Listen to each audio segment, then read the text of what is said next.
Bismillahirrahmanirrahim. So today we will start our discussion from chapter 5 AC and DC bridges.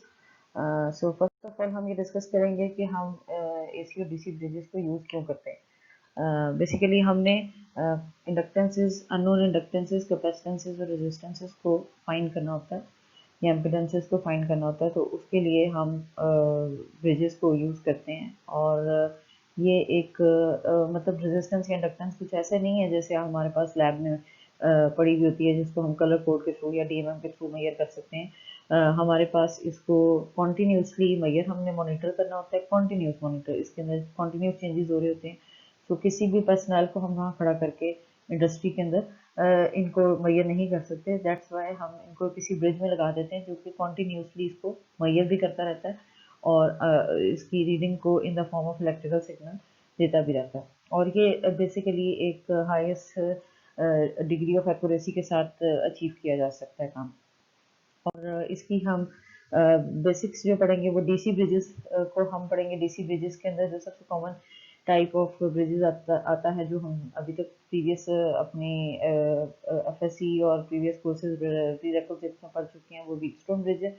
और वो आपको पता है कि ये रेजिस्टेंस ब्रिज होगा. सो डीसी हेयर मींस के जितने भी ऐसे ब्रिजेस होंगे जिनके अंदर सिर्फ रेजिस्टेंस लगी हुई होगी उनको हम डीसी ब्रिजेस कहेंगे. और एसी ब्रिजेस की कैटेगरी के अंदर बहुत सारे ब्रिजेस आएंगे जिसके अंदर कैपेसिटर, इंडक्टर या इम्पिडेंसेस लगी हुई होगी, उसको हम एसी ब्रिज कहेंगे. हाँ, ओके. सो ये वही वाली डिस्कशन है जो मैं पहले बता चुकी हूँ. जो हम ब्रिजेस पढ़ेंगे इस चैप्टर के अंदर वो व्हीटस्टोन ब्रिज है, केल्विन ब्रिज है. Basically kelvin bridge Wheatstone bridge की इम्प्रूव फॉर्म भी है, तो इसलिए हम इसको सिंपल व्हीटस्टोन ब्रिज ही कह सकते हैं. उसके बाद आपके पास जो मोस्ट कॉमन एसी टाइप के हम ब्रिजेस पढ़ेंगे हमारे पास इस चैप्टर के अंदर है. These are Maxwell bridge, Wien bridge and Hay bridge and Schering bridge.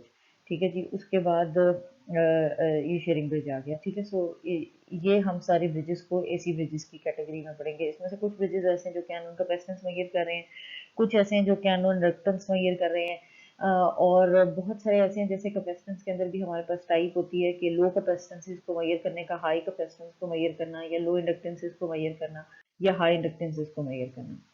Okay. सो हम उसकी डिस्कशन को देखते हैं कि हमारे पास जो व्हीटस्टोन ब्रिजेस हैं उसके अंदर हमें ये पता है कि हमारे पास चार अननोन आर्म्स होती हैं और चार आर्म्स होती हैं जिसके अंदर जो one parallel branch contains one non resistance and one unknown resistance. तो दो हमारे पास बीच के अंदर एक नल डिटेक्टर लगा हुआ होता है, गैल्वानोमीटर, ये मेन इसकी पार्ट है.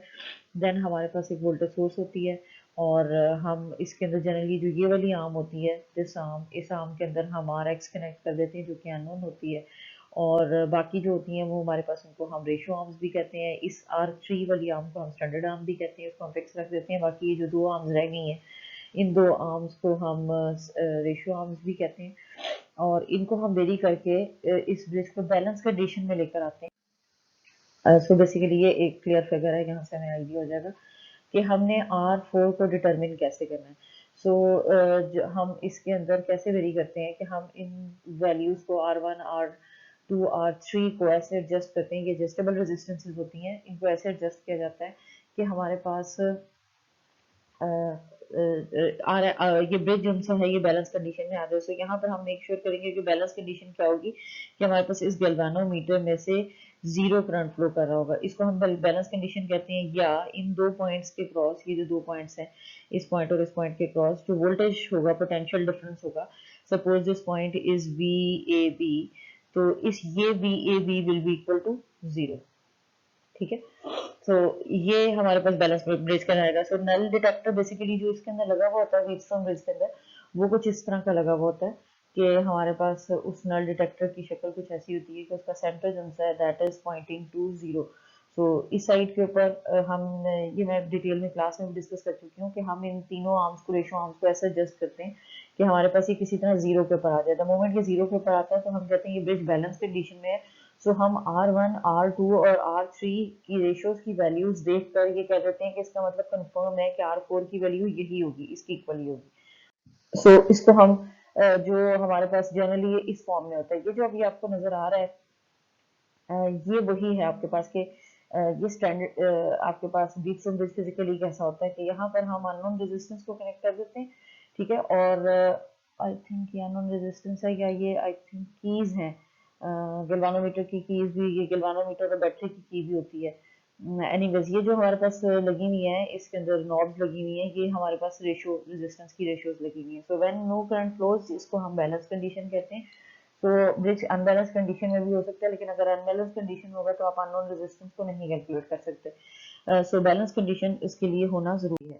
सो बैलेंस कंडीशन को हम कैसे एस्टेब्लिश करते हैं कि हम ये कहते हैं कि जी आपके पास जो ये सपोज ये हमारे पास बी, ये A B D C D बन गया, तो हमारे पास जो ये नोड है डी वाली वी डी, इस नोड के ऊपर जो वोल्टेज होगा और जो इस नोड के ऊपर वोल्टेज होगा, यानी V D is equal to V B, ये पॉइंट हमने एस्टेब्लिश करना है। क्योंकि सेम पोटेंशियल पर होंगे तो डेफिनेटली उस एरिया से, उस ब्रांच से करंट नहीं फ्लो करेगा।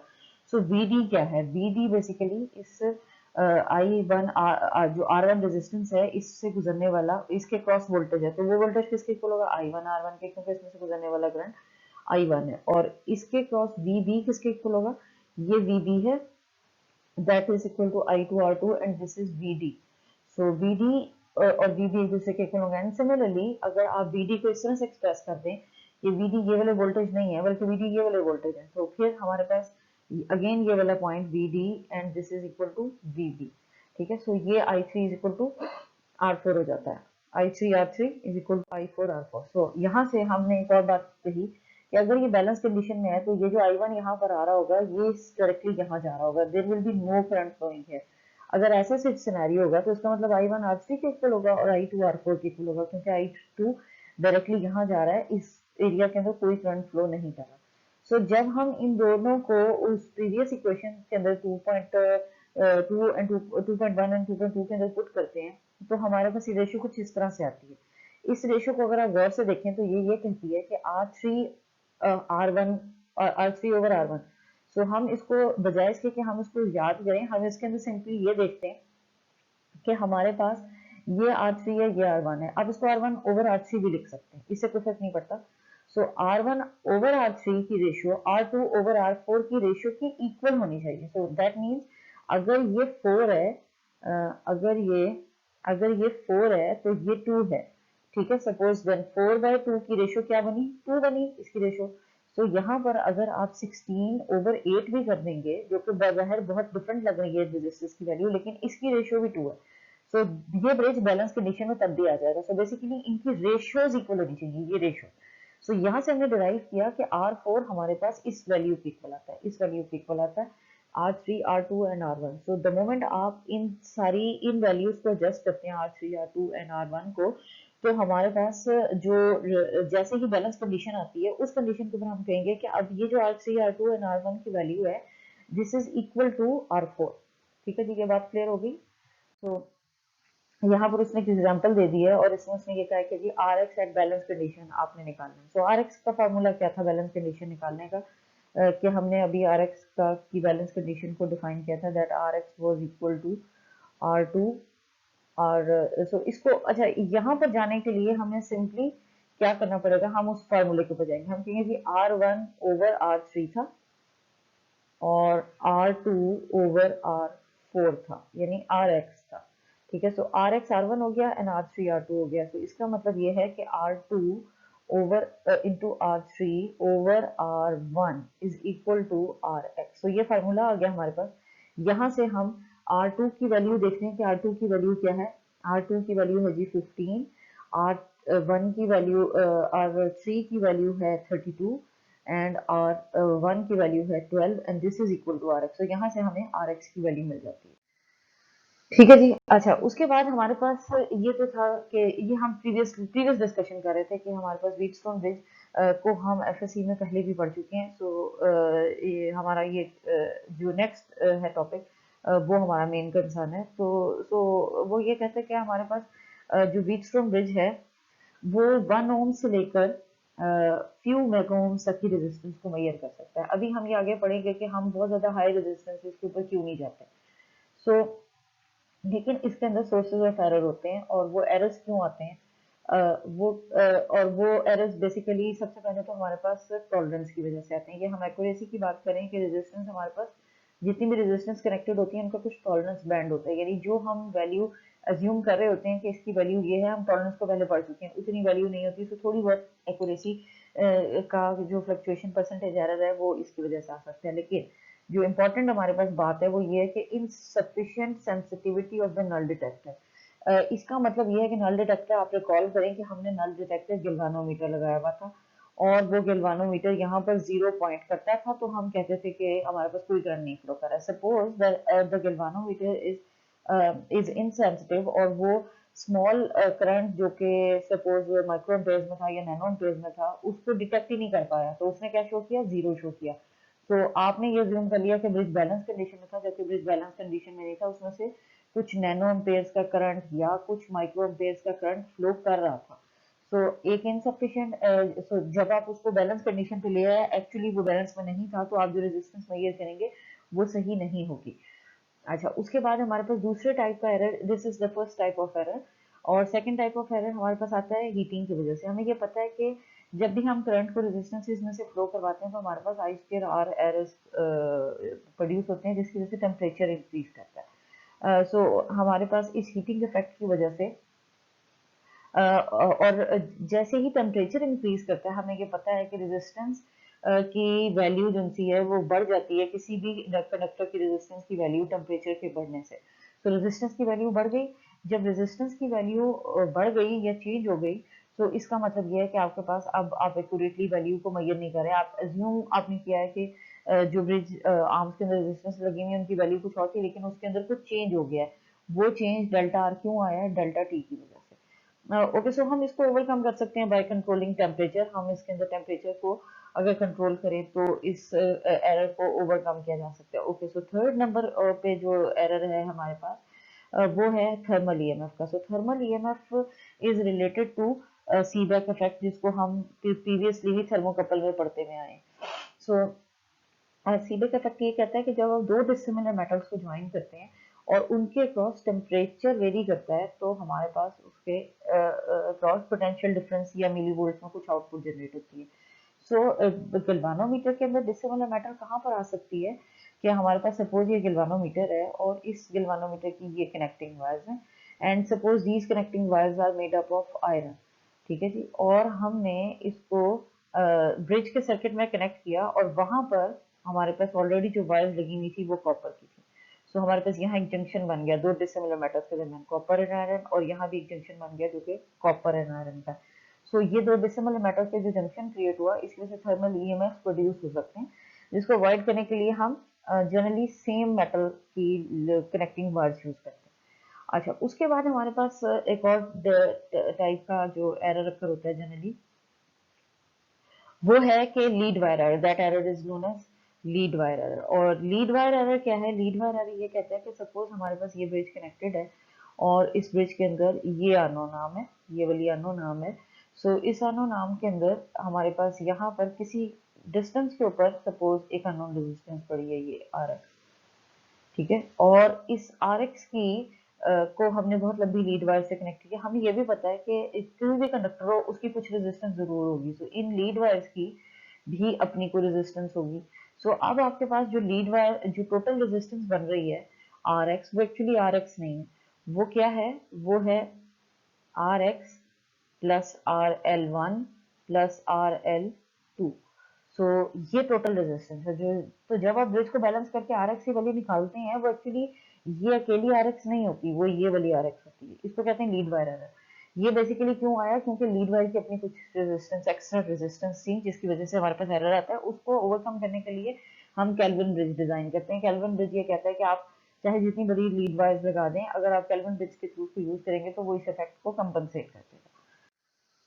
हाँ, ओके जी, सो ये हमने सेंसिटिव व्हीटस्टोन ब्रिज को डिस्कस किया है। इसके अंदर हम उसकी सेंसिटिविटी को कैसे देखते हैं कि हमारे पास अमाउंट ऑफ सेंसिटिविटी को देखने के लिए हम अनबैलेंस कंडीशन देखते हैं, और हम ये कहते हैं कि वो गैल्वानोमीटर इतना सेंसिटिव है कि स्मॉलेस्ट करंट के ऊपर डिफ्लेक्शन दे सकता है कि नहीं दे सकता, उसके लिए हमें इसको अनबैलेंस कंडीशन में देखना पड़ेगा। सो यहाँ पर हमने सेंसिटिविटी की डेफिनेशन को एक्सप्रेस किया है कि सेंसिटिविटी का फार्मूला आपके पास क्या होगा। सेंसिटिविटी का फार्मूला हमारे पास जनरली ये होता है कि आइदर जो हमारे पास बुक में यूज हुआ है that is mm per ampere या माइक्रो एम्पेयर, mm पर माइक्रो एम्पेयर, यानी या मतलब कुछ डिफ्लेक्शन के यूनिट्स चाहे आप वो मिलीमीटर्स में ले लें, चाहे वो डिग्रीज में ले लें, चाहे वो रेडियंस में ले लें। ठीक है, ये these are formulas are valid. So हमारे पास ये सेंसिटिविटी का फार्मूला है कि कितने 1 माइक्रो एम्पेयर के करंट के ऊपर, basically this sensitivity formula means कि 1 माइक्रो एम्पेयर के करंट के ऊपर क्या वो अगर वो 1 मिलीमीटर की डिफ्लेक्शन देता है तो इसका मतलब इसकी सेंसिटिविटी 1 है, और अगर वो 1 माइक्रोएम्पेयर के करंट के ऊपर 2 मिलीमीटर की डिफ्लेक्शन देता है तो इसका मतलब उसकी सेंसिटिविटी 2 है। तो ये है बेसिकली सेंसिटिविटी का फार्मूला। इसको देखने के लिए हमने अपने नेटवर्क को के अंदर से अनबैलेंस्ड की सिचुएशन देखनी है। अनबैलेंस सिचुएशन का डेफिनेटली मतलब यही होगा कि आपके पास ये जो सेंटर वाली आर्म है इसके अंदर से कुछ करंट फ्लो कर रहा होगा। तो हम इस करंट को कैसे निकालेंगे? उस करंट को निकालने के लिए हम अज्यूम करते हैं कि यहाँ पर एक लोड लगा हुआ है, लोड रेजिस्टेंस लगी हुई है और उसमें से कितना करंट गुजर रहा है। ये देखने के लिए हमने इस नेटवर्क को थेवेनिनाइज कर लिया, क्योंकि ये ब्रिज नेटवर्क है, इसको सॉल्व करना ऐसे आसान नहीं है। सो थेवेनिनाइज करने के लिए हमें दो चीजें चाहिए, हमें आर थेवेनिन चाहिए एंड वी थेवेनिन चाहिए। सो आर थेवेनिन और वी थेवेनिन निकालने के लिए हमने इसको ओपन कर लिया और वहां से हमारे पास आर थेवेनिन की एक वैल्यू आ गई और एक वी थेवेनिन की वैल्यू आ गई। सो ये बुक में हमने इसकी एक्सरसाइज की हुई है कि आपके पास आर थेवेनिन और वी थेवेनिन कैसे निकलता है। So are Thevenin we Thevenin निकालने के बाद ये हमारे पास वी थेवेनिन आ गया। ठीक है जी। सो इसको निकालने के बाद हमने ये आर थेवेनिन की क्वेश्चन आ गई है। यहाँ पर अगर आप देख रहे हो तो हमारे पास ये आर थेवेनिन आ गया and this is V Thevenin. तो ये हमारे पास एक थेवेनिन इक्विवेलेंट नेटवर्क बन जाता है। अब यहाँ पर हम वो कोई भी लोड रेजिस्टेंस लगा के, लोड रेजिस्टेंस बेसिकली नहीं होती, वो नल डिटेक्टर की रेजिस्टेंस होती है आरजी, जो गैल्वानोमीटर की रेजिस्टेंस होती है, वो लगा के हम इस के अंदर से गुजरने वाले करंट को आईजी को कैलकुलेट कर सकते हैं। हमें ये पता लगेगा कि अनबैलेंस आईजी क्या है, आईजी इज अनबैलेंस्ड करंट। तो ये याद रखना है आपने कि आईजी बेसिकली अनबैलेंस्ड करंट है। सो अनबैलेंस्ड करंट जितना भी होगा, स्मॉल से स्मॉल भी होगा, so यहाँ से हमने आईजी को कैलकुलेट कर लिया और आईजी आरजी, ये वही बात मैंने आपको बताई कि आईजी आरजी बेसिकली आपके पास internal resistance of the galvanometer है। यहाँ पर हमने उसने एक एग्जांपल दी हुई है कि आपके पास ये एक सर्किट है। अगर आप सर्किट की वैल्यूज को जूम करके देखें तो ये 100 ओम ओवर 200 ओम है। So 100 ohm over 200 ohm and 1000 over over 2006 ohm. So right away हम ब्रिज के ना सर्किट को देख के जज कर सकते हैं कि बीच में ब्रिज के ये बैलेंस है कि नहीं। ये बैलेंस तब होता है जब 100 ओवर 200 की रेशियो बनती है 1/2 और दूसरी साइड पे है 1000 ओवर 2000, तो ये भी बनती है 1/2। अगर ये 1/2 और 1/2 होता है तो ये बैलेंस होता है, लेकिन यहाँ पर आपके पास 2000 के बजाय 2006 है, इसलिए बिल्कुल स्लाइड सा इम्बैलेंस है। बहुत थोड़े इम्बैलेंस का मतलब ये होता है कि फिर आपके पास जो करंट फ्लो कर रहा होगा वो भी बहुत स्मॉल होगा।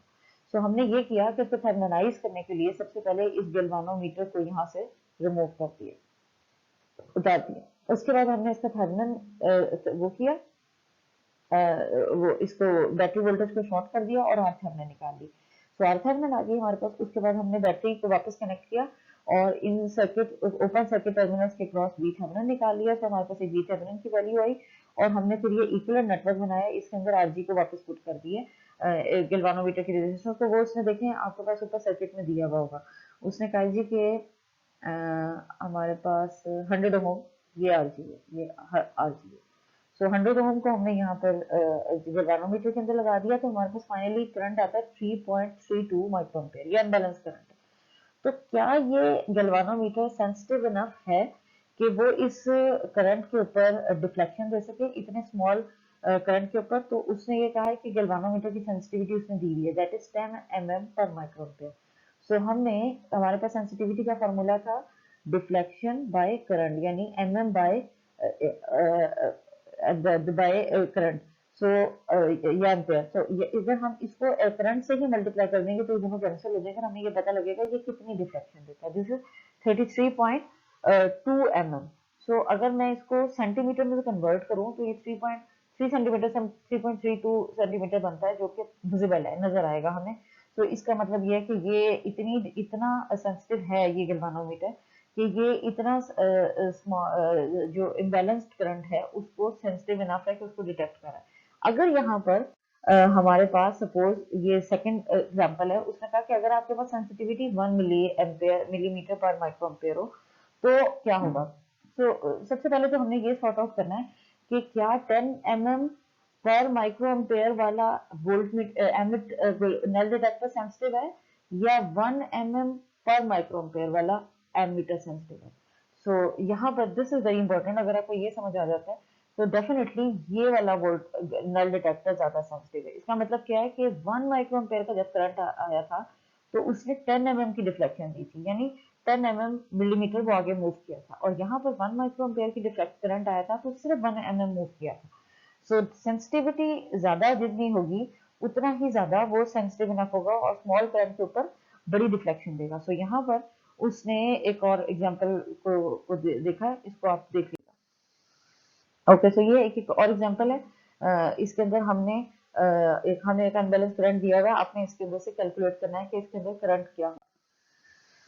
ओके, सो हम ये डिटेल में पढ़ चुके हैं कि हम व्हीटस्टोन ब्रिज को क्यों यूज करते हैं और उसकी एप्लीकेशंस क्या क्या हैं।